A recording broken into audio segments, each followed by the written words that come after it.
Good morning, and happy Black Friday. Today is a great day if you're a trader in the market. The market is bullish. There's certain news articles that are driving the market upwards this morning, with many people are optimistic about the future growth of the United States. We see companies like Target, Amazon, and many others that are bullish today. Many people that are optimistic about the economy are really pushing these stocks forward, and as a whole the stock market has been moving up. We want to take a look at some of the news that's moving the stock market. Let me share my window with you.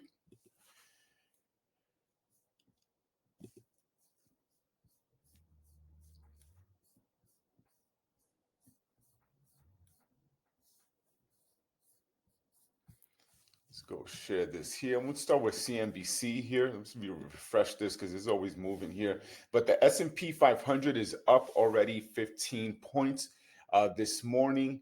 The Nasdaq is up 53 points. That Dow Jones is up 154. The Russell 2000 is up $1.88. I thought it would have been up a little more, but pre-market. But companies like Target, really many people are optimistic of how the retailers are going to be adjusting to the news of the new administration, and I believe it's going to be a bullish turnout. It's not going to be straight up, but I believe that if you're patient, if you invest your dollars wisely, and as we talked about Target, I believe that this stock is has room to go up, and many people who have kind of beat this stock up, I mean, with due uh, uh, I wouldn't say skepticism, what would do implications to us because of how they just really disenfranchise a big portion of their customer base. So Target is one of those companies that I believe that if you're patient, if you still like the company,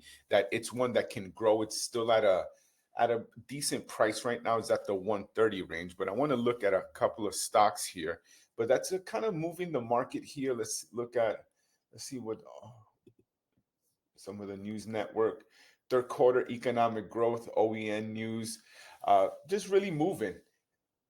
I think economic growth is big, and then the S&P just we're going on different highs, and the existing home sales rebound has been pretty good in October. You see a lot of optimism now. People are bidding, and many people who were waiting to after the election in order to purchase a home or put an offer on a home. I think now they feel optimistic, and it's time they feel that they're going to move forward. They believe that there's going to be a lot of inventory uh, for them, and it's better for them to get ahead of the curve. I believe there's going to be a lot of new home construction that's going to happen, and I believe that companies like Pulte Homes, Lennar, and many of the big players in that industry will see significant growth as the United States expands, as there's more people, as families start buying different homes in different regions where you can see a lot of the job growth is moving into the Midwest, inner part of the United States, probably Southeast area. I live in Chattanooga, Tennessee. I'm seeing a lot of growth here, and many of the states that are here are pro business, pro growth, and they really want to see their communities grow. And I'm seeing a lot of growth there. What other news is driving the market? Let me see. Look at look at Wall Street. What they got here. Uh,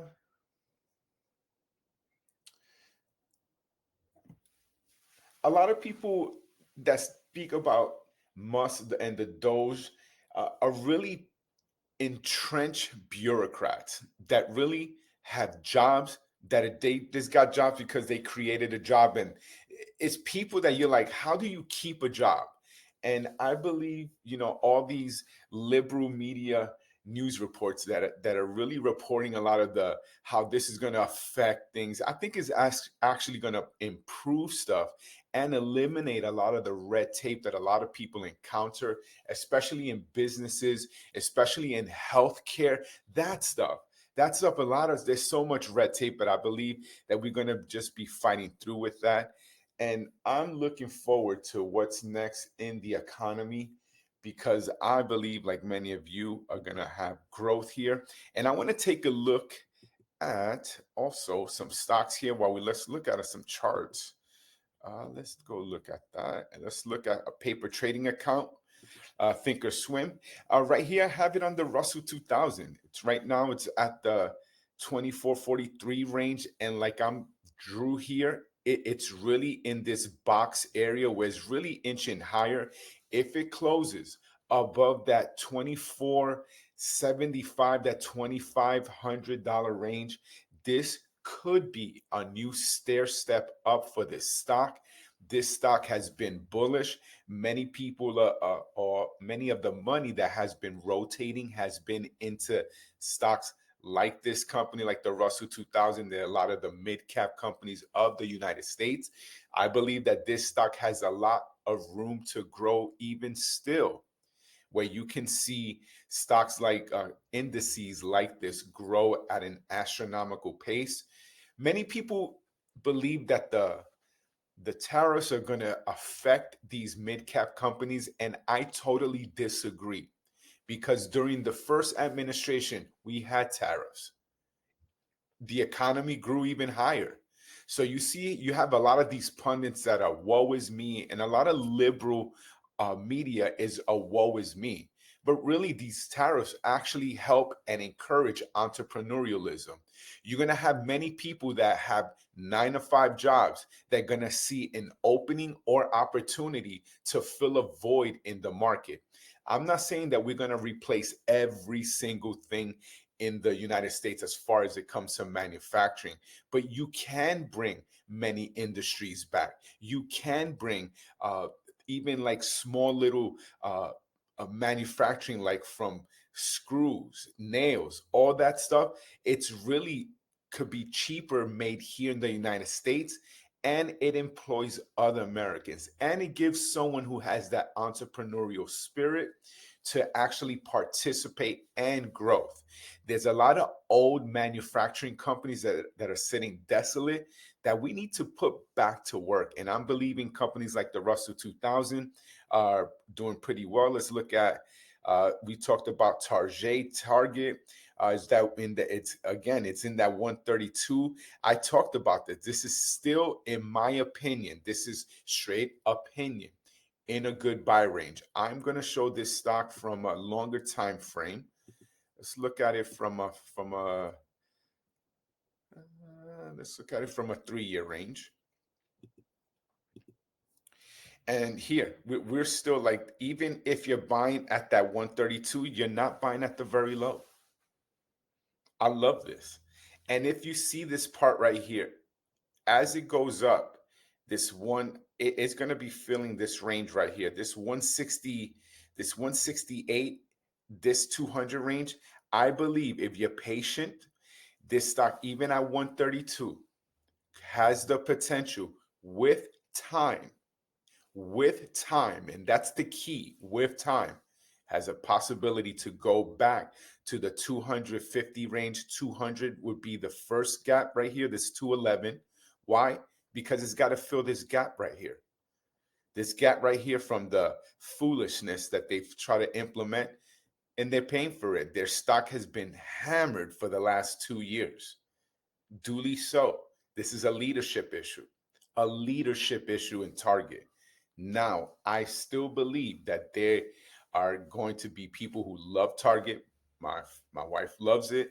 So, you look at these companies, you have to look at it with a grain of salt and still look at it from an investor standpoint, not opinion, investor standpoint. Let's look at Tesla, my baby. 338 is going up. It's kind of bouncing off some of it's really got to beat up in the last 2 trading sessions this week, or the last 3 trading sessions. I mean, really beat up. So on the stock, I'm doing well. On the option, I'm getting hosed on it. So I don't mind sharing my losses too. But so far, my option is inching back higher. But when you're dealing with a lot of the premium and a lot of this, so I needed to go up another 5 points. So let's see. Let's see if it goes up another 5 points. It'll help me out. But for right now, my stock is doing great. Option, that's okay. We're looking at that. What else do we want to look at? Let's look at Apple. Apple, all right, 235. Apple right here is there's a lot of sell-off, and we've had reports that Warren Buffett has been liquidating Apple shares. Right now, he at one time had 900 million shares. Currently, he's at 300 million shares, and that explains a lot of the sell-off throughout the years. And you had to remember, it's at all-time highs. So you kind of seeing like little sell-offs here. So it could be a rotation. It could be Berkshire Hathaway just unloading step by step, and they're not going to do it all in one shot. They're going to do it little by little. We look at the volume, what this trades on a daily basis. So that's a key indicator how much shares or stock is moving in this company. 236 right now is up. Let's see, Amazon, AMZN.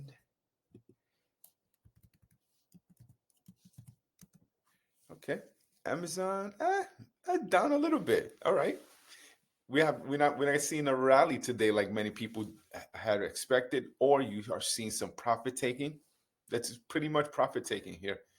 That's what it looks like. Not down too bad, but this is a stock that could bounce back up. You never know. This is a short trading day today. Stock market will close at 1, and this is a stock that many people are going to be bullish on. Uh, Jeff Bezos has built something phenomenal here. Basically, if you really look at Amazon, it is eBay 2.0. Because think of it, Jeff Bezos created a place where people can buy and trade and sell services. He's the biggest wholesaler there is. And it's amazing his trajectory as a business owner and his sage advice. I would recommend any entrepreneur to just read his books or any unauthorized biographies from him that you get a lot of wisdom from Jeff Bezos. I know a lot of people they might not agree with me, but I really do like him despite many of the political views. I think he's an innovator. He is an innovator in my opinion. And you start looking at news, you start seeing like how the market works. You start taking an appreciation for people who really put it all on the line. And as an entrepreneur, I look for people who move me and want to and move me for greatness. They want to move me and make me better. I love people like that, and I love reading about great entrepreneurs, American history, Henry Ford, J.P. Morgan, a lot of those innovators. A lot of those innovators are really phenomenal people, and in our time in history, we have those type of people. Our Jeff Bezos, Elon Musk. You have people like them that are innovators, that are really like the Tom Edison of our day. We were lucky enough to have someone like Steve Jobs. He was like a Tom Edison, uh, the Michelangelo or someone of their time. And we were able to experience them in person. And that's why, many people, they might make fun of Elon Musk, they might make fun of of a lot of innovators like that, but it takes someone that's kind of a little out there to really confound and change the world. If it wasn't for people who we determined that would not be like socially acceptable, we might think they're a little crazy or a little off. If it wasn't for people like that, we would be normal, boring people. So I'm thankful for people that push you, for push me to greatness. And many of you here are great investors, and you're looking for opportunities to just take your investing into a different way. And one of the things that I want to share is that in Second Chronicles 12:32, it talks about how the children of Issachar that they knew the times and seasons. Well, what does that mean? What does it mean that they knew the times and seasons? And many people think that it was, that they walked around by their spirit, that they walked around by, ooh, you, oh, I'm living in the Lord, and oh, guide me, Jesus. And it wasn't really that. The children of Issachar, they were very studious people. If you understand statistics, if you understand that every time there's a time to plant, there's fall, there's winter, there's spring, there's summer, there's seasons, there's the times when birds migrate to the south. And what the children of Issachar were is that they was pretty in the main word, you could call them as statisticians. They were statisticians, and basically they love stats. They love researching, or we can call them even a financial analyst. And that's what we look at as the children of Issachar. They knew the times and season. Well, what does that mean for us? Is as believers, is as people who believe in a higher strength in God, that it behooves us to understand finances. Finances is the key.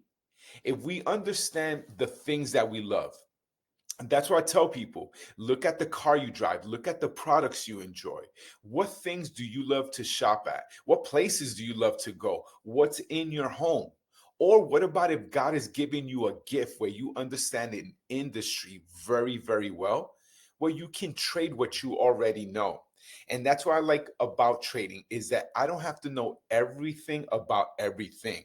Now, I love the study of finances. So over 17 years of doing this is what I especially love doing, is dissecting this. And the stock market and real estate is my playground. It's what I've been doing for 17 years. I started learning how to trade in the stock market 17 years ago. And then as I graduated, I started learning about investing in real estate. And as I graduated from real estate, I started learning about business. And you start seeing, as investors and as Christians entrepreneurs, you can really elevate your game. And right now, I believe that the next 4 years are going to be some of the greatest investing opportunities that you will find. This is for the common person, for the people that have always been waiting for opportunities. There's going to be ways and ways where you can profit in this economy. You see, when the Jewish people talk about money, it's not that it's a little bit of the pie. It's that the bigger you grow the pie, the more there is for everybody else.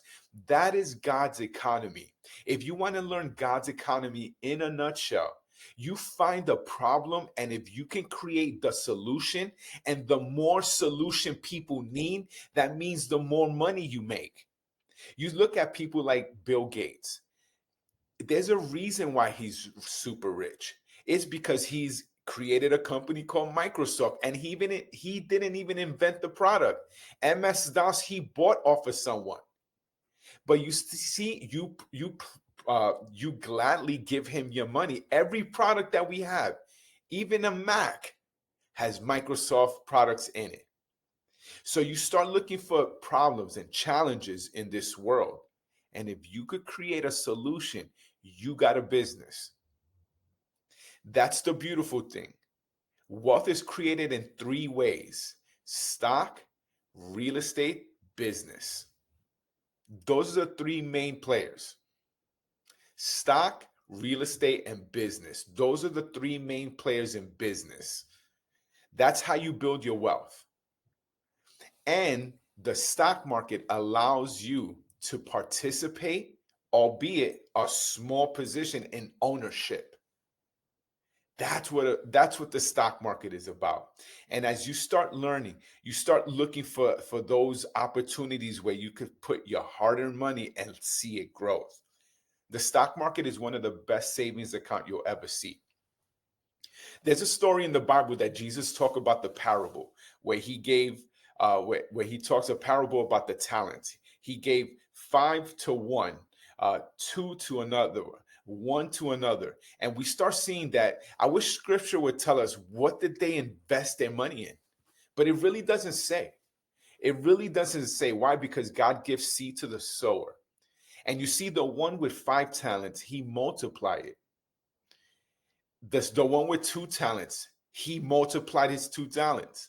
And then the one, he was so worried about losing it, he basically put it away. He dug it. And the master said, it would have been better if you would have put it in the bank so it could at least collect interest. But some of you don't even do that. You see, savers are actually losers. I'm going to say that again. Savers are actually losers. Many years ago, Robert Kiyosaki wrote a book called Rich Dad Poor Dad. And when he made that statement, there was an uproar because you had so many people that believed that saving was the right thing. And at one time it was, when our money was worth something. But we are on a fiat currency. And people who save now are losers because their money loses power by it sitting and doing nothing. It is easier for you to invest your money, even to put it in a savings account and let it grow. But many of you don't even do that. That's why I'm encouraging you. Look at what the stock market is doing and start putting your money, let it grow. There's many of you that if you would have put just $10,000 into an account like 5-10 years ago would be $1 million. If you'd invested in a company like an Apple and a Google and an Amazon, instead of sitting on the sidelines. Now you still have the same opportunity because in the stock market, the river always flows. It always flows with opportunity. It always flows with opportunities for you for growth. It always has opportunities for you to make money in the stock market. Because when one company goes down, there's another company raising up. You got to look at companies like JCPenney, Kmart. They no longer exist. Why? Because they stopped innovating. And you're going to see the day will come when companies like a Walmart, when companies like a Target, they stop innovating. I hope not, but it will come. Sears at one time was the darling, And a lot of it, why they fail, always because it's a leadership issue. A leadership issue. And if you look at and you read some of Warren Buffett's books and some of his old quotes, he really buys good companies that are either one time either going through an economic distress or they have this bad leadership. That's all it is. That's the secret sauce. So opportunities in the stock market comes from bad leadership.